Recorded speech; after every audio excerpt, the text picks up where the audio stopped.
আমি স্পষ্টভাবে বলতে চাই, বাংলাদেশে এই অস্থিতিশীল পরিবেশ তৈরি হওয়ার একমাত্র কারণ হচ্ছে এইটা, রাজনৈতিক ওলামায়ে কেরাম এবং রাজনৈতিক ব্যক্তিদের হস্তক্ষেপ এই তবলিগের মধ্যে। আজকে যদি আমরা এবং জুবায়েরপন্থী শীর্ষ মুরব্বীদের সাথে এক টেবিলের মধ্যে আমরা বসতাম, আমি হলফ করে বলতে পারি 1 মাসের মধ্যে তবলিগের এই সমস্যা সমাধান হয়ে যাবে।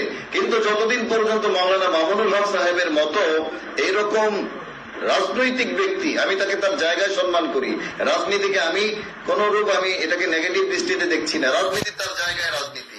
মাওলানা মাহফুজুল হক সাহেব একজন রাজনীতিবিদ ব্যক্তি, ওবায়দুল্লাহ ফারুক সাহেব একজন রাজনীতিবিদ ব্যক্তি।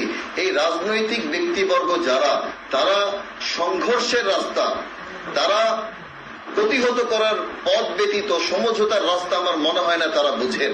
আমি তাদেরকে আহ্বান করব যে রাজনৈতিক ব্যক্তিবর্গ যারা আছেন, আজকেই যদি তাদেরকে তবলিগের অপর পক্ষ থেকে সরিয়ে না দেওয়া হয়, তাদেরকে যদি এই তবলিগে হস্তক্ষেপ করতে বন্ধ করতে না দেওয়া হয়, বাংলাদেশের এই সমস্যা 100 বছরেও সমাধান হবে না। আপনাদের মাধ্যমে আমরা গোটা জাতিকে স্পষ্ট করতে চাই, এই রাজনৈতিক ব্যক্তিবর্গ যারা তৃতীয় পক্ষ, তাদেরকে আমরা তৃতীয় পক্ষ হিসেবে দেখতে চাই। তারা আমাদের হিতাকাঙ্ক্ষী, তারা ওলামায়ে কেরাম, আমাদের সারাতাজ, আমাদের মাথার মণি, আমাদের চোখের মণি।